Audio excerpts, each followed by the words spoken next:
Okay, dear children, all of you mark your attendance in the chat box. Mark your attendance.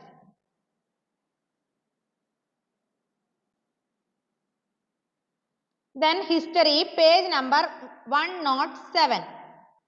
Page number 107.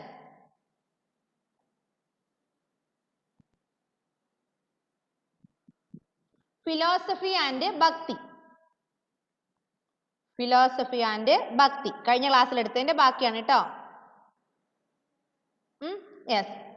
Page number 107 എടുത്തോ Athira, heaven. Okay. Shankara, one of the most influential philosophers of India, was born in Kerala in the 8th century. He was an advocate of Advaita or the doctrine of one. History alle? Yes. History? Yes. Oneness of the individual soul and the supreme God, which is ultimate reality. He taught that Brahman, the only or ultimate reality, was formless and without any attributes. He considered the world around us to be an illusion or maya, and preached the renunciation of the world and adoption of the path of knowledge to understand the true nature of Brahman and attain salvation. Page number 107. Aradhya and Afra, switch on your camera. Aradhya, please switch on your camera.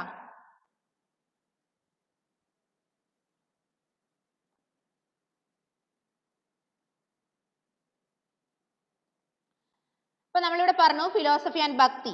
Shankara, did you hear about Shankara and Advaita? We heard about, everyone heard about Shankara and Advaita. ശങ്കരാചാര്യരുടെ അദ്വൈതം നമ്മളൊക്കെ കേട്ടതാണ് അല്ലേ? Shankara was one of the influential philosopher in India. Influential philosopher in India. He was born in Kerala in the 8th century.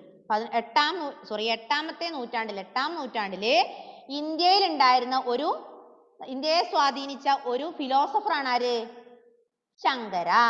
He was an advocate of Advaitam and the doctrine of oneness of the individual soul and the supreme God, which is the ultimate reality. അദ്വൈതയുടെ founder ആരാ? Who is the founder of Advaita? Shankaracharya.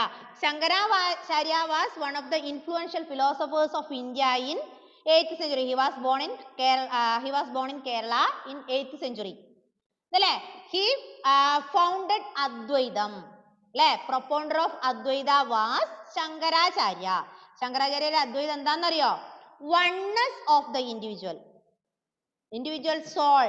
Oneness of the individual soul and supreme God, which is ultimate reality. Ultimate reality ആണ് എന്ത്? Supreme God അല്ലേ? Supreme God is which is ultimate reality. This is Advaita. Okay. Yes, it was taught the Brahman. എന്താ പഠിപ്പിക്കുന്നത്? He taught that Brahman the only or ultimate reality. അദ്ദേഹം പറയാണ് അദ്വൈതയിലെ ശങ്കരാചാര്യർ പറയുന്ന കാര്യം എന്താ? Only one or ultimate reality, that is Brahman. Ultimate reality എന്ന് പറഞ്ഞാൽ എന്താ? ബ്രാഹ്മൺ ആണ് എന്നാണ് നമ്മുടെ അദ്വൈതയിൽ ആര് പറയുന്നു? ശങ്കരാചാര്യർ പറയുന്നത്. പിന്നെ അദ്ദേഹം ഒരു കാര്യം കൂടെ പറഞ്ഞത്, Shankaracharya considered the world around us to be an illusion or maya. നമ്മുടെ ചുറ്റും കാണുന്ന ലോകം ഉണ്ടല്ലോ, നമ്മുടെ ലോകത്തിന് ചുറ്റും കാണുന്ന എല്ലാ സംഭവങ്ങളില്ലേ, അതൊരു മായയാണെന്നാണ് പറഞ്ഞത്. ഒരു മാജിക്, ഒരു മായ. അങ്ങനെയാണ് അദ്വൈതയില് നമ്മുടെ ശങ്കരാചാര്യർ പറയുന്നത്. ഒന്നും കൂടെ പറയാം miss. Shankaracharya was the propounder of Advaita. Shankaracharya was one of the influential philosophers of India. He was born in Kerala in 8th century. He founded Advaita. He founded Advaita. Advaita means oneness of individual soul. Oneness of individual soul and supreme God. Supreme God, which is the ultimate reality. Shankaracharya എന്താ പഠിപ്പിക്കുന്നത്? Taught that ബ്രാഹ്മണനെ കുറിച്ചാണ് പഠിപ്പിക്കുന്നത്. ബ്രാഹ്മൺ എന്ന് പറഞ്ഞാൽ എന്താ? Only one or ultimate reality. Shankaracharya taught us the only one or ultimate reality is Brahman. That is the teaching of Shankaracharya in his Advaita. പിന്നെ അദ്ദേഹം ഒരു കാര്യം കൂടെ പറയുന്നുണ്ട്. Shankaracharya considered the world around us to be a maya or to be an illusion. നമുക്ക് ചുറ്റും കാണപ്പെടുന്ന നമ്മുടെ ലോകത്തിൽ ചുറ്റുമുള്ള ഈ സംഭവങ്ങളൊക്കെ എന്താണ്? ഒരു മായയായിട്ടാണ് അദ്ദേഹം കൺസിഡർ ചെയ്യുന്നത്. മനസ്സിലായോ അദ്വൈതം എന്താന്ന്? Next one is Ramanuja. We heard about Ramanuja. All we heard about Ramanuja. Ramanuja was another philosopher in Tamil Nadu. Ramanuja, born in Tamil Nadu in 11th century, was deeply influenced by the Alvars. According to him, the best means of attaining salvation was through intense devotion to Vishnu. Vishnu, in his grace, helps the devotee to attain the bliss of union with him. He propounded the doctrine of Vishishtadvaita or qualified oneness, is that the soul, even when united with the Supreme God, remained distinct. Ramanuja's doctrine greatly inspired the new strand of bhakti which developed in North India subsequently. Already we learned about Shankaracharya and Advaita. Shankaracharya was born in Kerala in 8th century. Then in the case of Ramanuja, Ramanuja was another philosopher. He was born in Tamil Nadu in 11th century. അല്ലേ? 8ാം നൂറ്റാണ്ടിലെ കേരളത്തിൽ ജനിച്ച ഒരു ഫിലോസഫറാണ് ആര്? ശങ്കരാചാര്യർ അല്ലേ? ശങ്കരാചാര്യർ എന്ത് കൊണ്ടുവന്നു? അദ്വൈത പ്രകടിപ്പിച്ചു. അദ്വൈത ലോകത്ത് മുഴുവൻ പ്രചരിപ്പിച്ച ആരായിരുന്നു? ശങ്കരാചാര്യരാണ്. പക്ഷെ അതേ സമയത്ത് 11ാം നൂറ്റാണ്ടിലെ തമിഴ്നാട്ടിൽ വേറൊരു ഫിലോസഫർ ജനിച്ചു. അദ്ദേഹമാണ് ആര്? Ramanuja. Ramanuja was the another philosopher. Ramanuja was born in Tamil Nadu in 11th century. ഇനി നമ്മുടെ ശങ്കരാചാര്യ അദ്വൈതം പ്രചരിപ്പിച്ചപ്പം രാമാനുജൻ എന്താ ചെയ്തെന്നറിയോ? രാമാനുജൻ എന്താ പ്രചരിപ്പിച്ചെന്നറിയോ? Vishishtadvaita. Propounder of Vishishtadvaita was Ramanuja. Ramanuja propounded the doctrine of Vishishtadvaita. Vishishtadvaita means qualified oneness, in that the soul, even when united with the Supreme God. മനസ്സിലായോ? അപ്പോൾ we studied two things അല്ലേ? എന്തൊക്കെ പഠിച്ചു? Advaita and Vishishtadvaita. Advaita was propounded by Shankaracharya. Shankaracharya was influential philosophers of India and he was born in 8th century. Then second one, Ramanuja was another philosopher. He was born in Tamil Nadu. He propounded Vishishtadvaita or oneness, in that soul, even when united with the Supreme God, remained distinct. മനസ്സിലായോ? രണ്ട് കാര്യങ്ങൾ അഫ്രാസെ മനസ്സിലായോ മോനെ? Okay. Athira, Heaven, Aradhya. Okay. Next one, Basavanna's Veerashaivism. അടുത്തതാണെന്ത്? ബാസവന്നയുടെ വീരശൈവിസം. എന്താ മക്കളെ വീരശൈവിസം എന്ന് പറഞ്ഞാല്? പഠിച്ചിട്ടുണ്ടോ? കേട്ടിട്ടുണ്ടോ? അത് നമ്മൾ ആരും കേട്ടിട്ടില്ല അല്ലെ? Already we have heard about then Vishishtadvaita and Advaita അല്ലേ? നമ്മൾ രണ്ടും കേട്ടതാണ്. പക്ഷേ വീരശൈവിസം നമ്മൾ ഇതുവരെ കേട്ടില്ല. We are going to study Veerashaivism in detail. നോക്ക്, we noted earlier the connection between the Tamil Bhakti and Tamil Bhakti movement and temple worship. This in turn led to a reaction that is best represented in the Veerashaiva movement initiated by Basavanna and his companions Allama Prabhu and Akkama Devi. This movement began in Karnataka in the mid-12th century. The Veerashaivas argued strongly for the equality of all human beings and against Brahmanical ideas about caste system and treatment of women. They were also against all forms of rituals and idol worship. Next one is Veerashaivism. What is Veerashaivism? എന്താ വീരശൈവിസം? Already we listened to the connection between Tamil Bhakti movement and temple worship. അല്ലേ? നമ്മൾ പറഞ്ഞല്ലേ?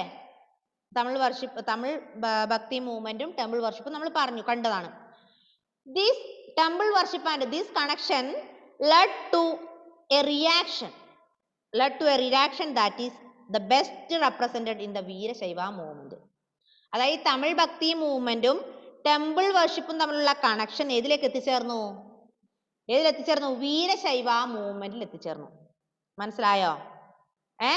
The Tamil Bhakti movement and temple worship, this connection led to the movement of Veerashaiva movement. This Veerashaiva movement initiated by Vasavana. ആരാ വാസവന? Propounder of Veerashaiva അല്ലെങ്കിൽ വീരശൈവിസം. വീരശൈവിസത്തിന്റെ ആളാണ് ആര്? ആരാഫ്രാസേ? ബാസവന്ന അല്ലേ? Yes. അപ്പൊ നമ്മൾ പറഞ്ഞു Tamil bhakti movement and idol worship which have a connection. This connection led to the movement of Veerashaiva അല്ലേ? led to Veerashaiva അല്ലെങ്കിൽ വീരശൈവിസം. This Veerashaivism was initiated by Vasavana. അപ്പൊ എന്താ വാസവനയിൽ വീരശൈവിസത്തിൽ ആരൊക്കെ ഉണ്ടെന്നറിയോ? This Veerashaivism led by Vasavana and his companions. Allama Prabhu and അക്കാമാദേവി. ബാസവനെയും ബാസവനയുടെ കൂടെ രണ്ടാൾക്കാരും കൂടി ഉണ്ട് വീരശൈവിസത്തിന്റെ പങ്കാളികളായിട്ട് അല്ലെങ്കിൽ പ്രൊപ്പൗണ്ടേഴ്സ്. ആരൊക്കെയാ? അല്ലാമ പ്രഭു ആൻഡ് അക്കാമാദേവി. Allama Prabhu and അക്കാമാദേവി. ഇനി this movement or this Veerashaiva movement started in Karnataka. ഇതെവിടെ തുടങ്ങിയത്? കർണാടകയില്. Then in which century? Mid 12th century. 12ാം നൂറ്റാണ്ടിന്റെ പകുതിയില് കർണാടകയില് നമ്മുടെ ബാസവനയുടെ നേതൃത്വത്തില്, ബാസവനെയും അദ്ദേഹത്തിന്റെ കമ്പാനിയന്മാരായ അല്ലാമ പ്രഭുവും അക്കാമാദേവിയുടെ നേതൃത്വത്തില് കർണാടകയിൽ തുടങ്ങിയ ഒരു വീരശൈവ മൂവ്മെന്റ് ആണ് ഇത് വീരശൈവിസം. മനസ്സിലായോ? അപ്പൊ വീരശൈവിസത്തിൽ എന്താണെന്നറിയോ? Veerashaivism promoted equality of human being. മനുഷ്യർ തമ്മിലുള്ള ഒരു ഇക്വാലിറ്റിനെ പ്രൊമോട്ട് ചെയ്യുന്നു. മനസ്സിലായോ? അപ്പൊ Veerashaiva strongly argued the equality of human beings. At the same time they rejected or they against Brahmanical ideas about caste system and treatment of women. അവരെന്ത് ചെയ്യുന്നു? Human ഇക്വാലിറ്റിനെ അവർ promote ചെയ്യാണ് അല്ലെ? വീരശൈവാസ് argued human equality and they have against Brahmanical ideas. മനുഷ്യന്മാർ തമ്മിലുള്ള ഇക്വാലിറ്റിനെ ഐക്യത്തെ അവര് എന്ത് ചെയ്യുന്നു? Argue ചെയ്യുന്നുണ്ട്. പക്ഷെ അവർ എതിർക്കുന്നത് ഏതിനെയാ? ബ്രാഹ്മണിക്കൽ ഐഡിയാസ്, ബ്രാഹ്മണന്മാരുടെ ഐഡിയാസ്. ബ്രാഹ്മണിക്കൽ ഐഡിയാസ് മീൻസ് അവർ ഉദ്ദേശിക്കുന്നത് കാസ്റ്റ് സിസ്റ്റം, കാസ്റ്റിനെയും അതുപോലെ ട്രീറ്റ്മെന്റ് ഓഫ് വിമൻ. ജനങ്ങൾക്ക് പണ്ട് സ്ത്രീകൾക്ക് ഒരുപാട് ലിമിറ്റേഷൻസ് ഉണ്ടായിരുന്നു അല്ലെ? ഇതിനൊക്കെ ആരെ എതിർക്കുന്നുണ്ട്? വീരശൈവാസ് എതിർക്കുന്നുണ്ട്. മനസ്സിലായോ? മനസ്സിലായോ മക്കളെ? Okay, good. Okay, next one, the saints of Maharashtra. What is the meaning of saint? S-A-I-N-T-S, saints.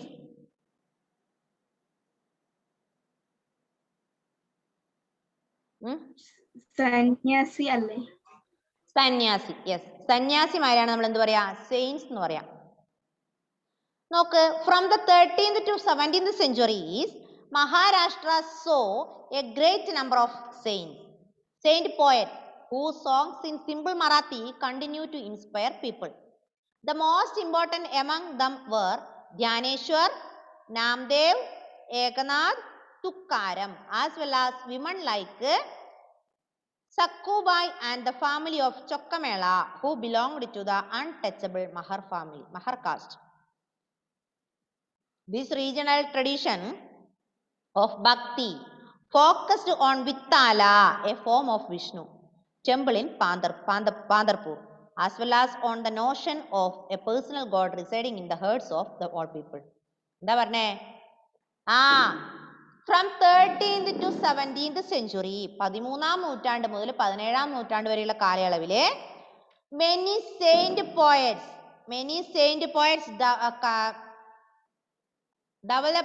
developing in Maharashtra അല്ലെ? many saint poets were coming in Maharashtra. These saint poets എന്ത് ചെയ്യുന്നു? compile songs in Marathi language. അവരെന്ത് ചെയ്തു? മറാത്തി ലാംഗ്വേജിലെ മറാത്തയിൽ അവര് ചെറിയ ചെറിയ പോയങ്ങളൊക്കെ അല്ലെങ്കിൽ ചെറിയ ചെറിയ പദ്യങ്ങളൊക്കെ ഉണ്ടാക്കി. ഇത് ജനങ്ങളെ വളരെ ഇൻസ്പയർ ചെയ്യുന്നതായിരുന്നു. മനസ്സിലായോ? So from the 13th to 17th century, many saint poets came to Maharashtra. These saint poets whose songs in simple Marathi languages promoted or influenced or inspired the people. Lived there. Then important saint poets. Important saint poets among them are അതിൽ പ്രധാനപ്പെട്ട saint poets ആരൊക്കെയായിരുന്നു? Who are the saint poets among them?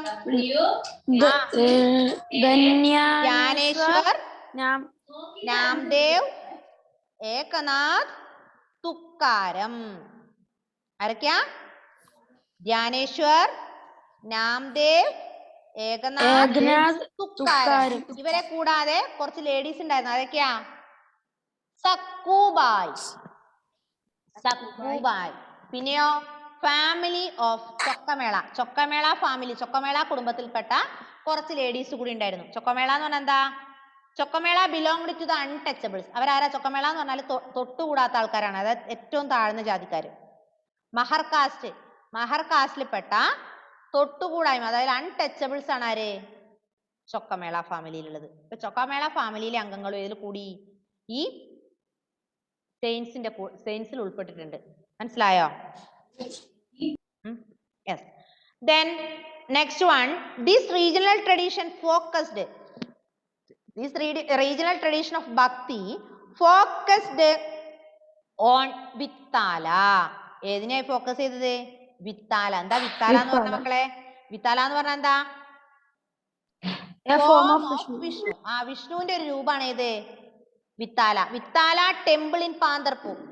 അപ്പൊ ഈ regional tradition, ഇവരെ കൊണ്ടുവന്ന ഈ tradition Vittala temple, പാന്തർപൂരിലെ Vittala ടെമ്പിളിനെ focus ചെയ്തിട്ടായിരുന്നു. മനസ്സിലായോ? ഒന്നും കൂടെ പറയാം. From 13th to 17th centuries, many poets came to Maharashtra. These saint poets whose songs in simple Marathi, and these songs inspired the people. Then important saint poets among them are Namdev, Tukaram, Ekanath, then Sakkubai and family of Chokkamela. Chokkamela belonged to the untouchable Mahar family, Mahar caste, untouchables of Mahar caste. Okay, then this regional tradition focused to the Vittala temple in Pandarpur. Vittala means a form of Vishnu. വിഷ്ണുവിന്റെ രൂപത്തിൽപ്പെട്ട ഒരു അമ്പലം എവിടെ ഉണ്ടായിരുന്നു? പാന്തർപൂരിൽ ഉണ്ടായിരുന്നു. അപ്പൊ ആ പാന്തർപൂരിനെ ആര് focus ചെയ്തത്? ഈ ട്രഡീഷൻ വിത്താല. ഓക്കെ, ഒന്ന് വായിച്ചു നോക്കിയാട്ടെ. ഇത്രയാണ് ഞാൻ ഇന്ന് ക്ലാസ്സിൽ എടുത്തത്. ഒന്ന് വായിച്ചു നോക്കിയാട്ടെ.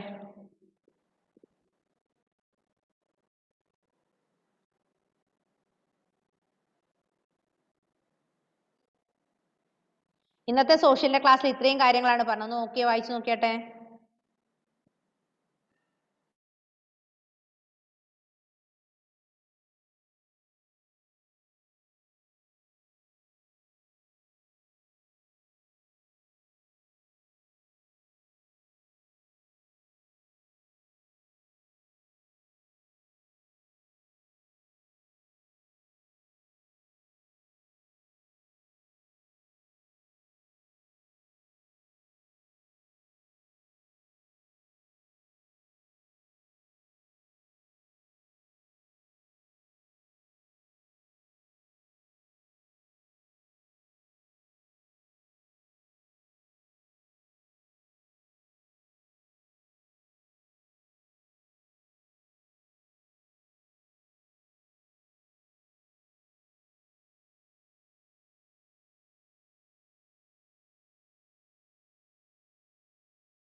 Then all of you take page number 109. You can see a poem there. Can you see? This is an Abang Marathi devotional hymn of Saint Tukaram. Saint Tukarathinte oru devotional hymn kando avade? Kanduvo? Yes. Any next one adil thane taazhe kando. He is an Abang composed by Chokkamela's son. ഏതൊരു മഹർ കാസ്റ്റിൽപ്പെട്ട ഒരു വ്യക്തിയുടെ മകൻ. ചൊക്കമേളയുടെ മകൻ എഴുതിയത് കണ്ടോ? ചൊക്കമേള എന്ന് പറഞ്ഞാൽ ആരാ? ബിലോങ്ങിങ് ടു അൺടച്ചബിൾസ് അല്ലെ, മഹർ കാസ്റ്റ്.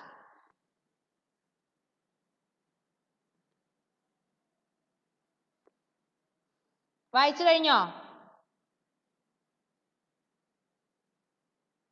ഇല്ല, പെട്ടെന്ന് വായിക്കുന്നാല് വായിക്കും.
Next paragraph. These saint poets rejected all forms of ritualism, outward display of piety, and social differences based on birth. In fact, they even rejected the idea of renunciation and preferred to live with their families, earning their livelihood like any other person, while humbly serving fellow human beings in need. A few humanist idea emerged as they insisted that bhakti lay in sharing others' pain. As the famous Gujarati saint Nasi Mehta said, they are Vaishnava who understand the pain of others. ഒന്ന് വായിച്ചു നോക്കിയാട്ടെ നിങ്ങൾ അത്രയും. നിങ്ങൾക്ക് എന്തെങ്കിലും മനസ്സിലായോന്ന്?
നോക്ക്, ഇവിടെ നോക്ക്. These saint poets, നമ്മള് discussed about many saints അല്ലെ, many saints such as Eknath, Namdev, തുക്കാര അല്ലെ. These saint poets rejected all forms of ritualism.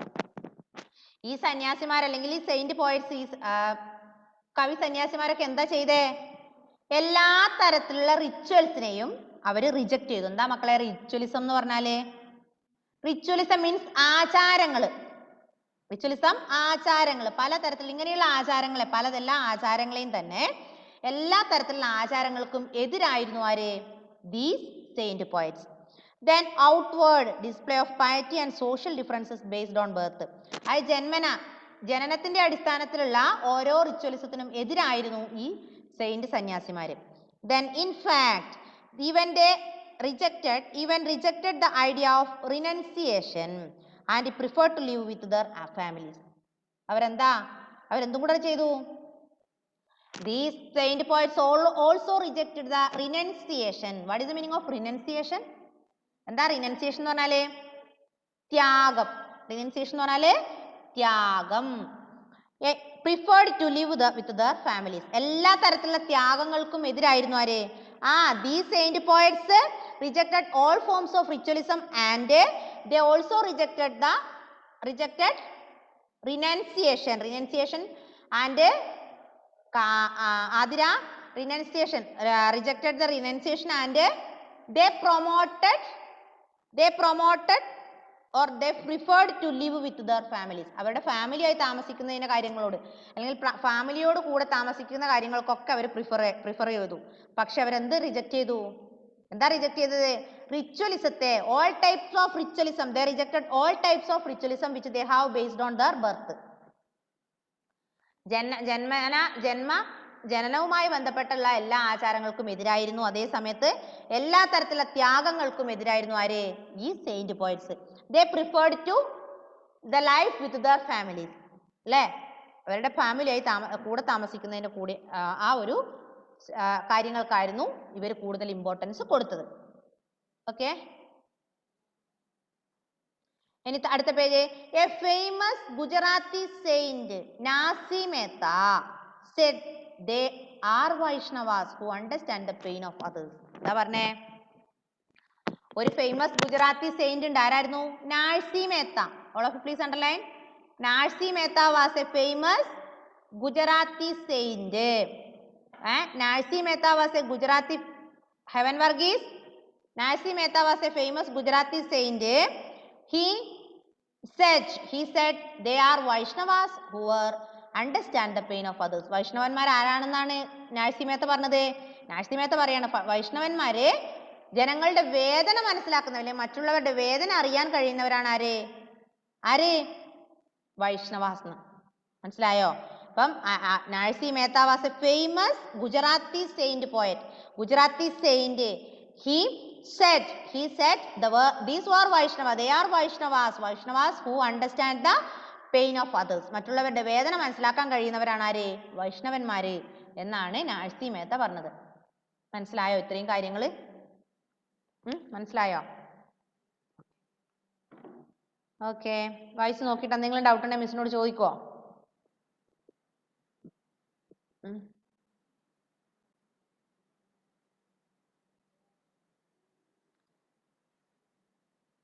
Adira, Heaven, Afras and Aradhya. Any doubt anybody in these areas, in these portions? No, miss. Are you okay? Okay. All of you read the lesson many times. 2 or more times you can read the lesson. After that, you have any doubt, ask me. Okay? Okay.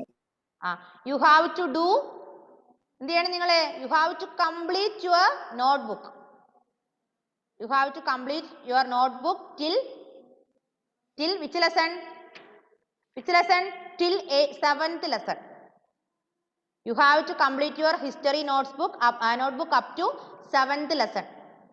Okay. Okay, bye bye, tata. Tata, bye bye. Bye, See you. Okay, tata.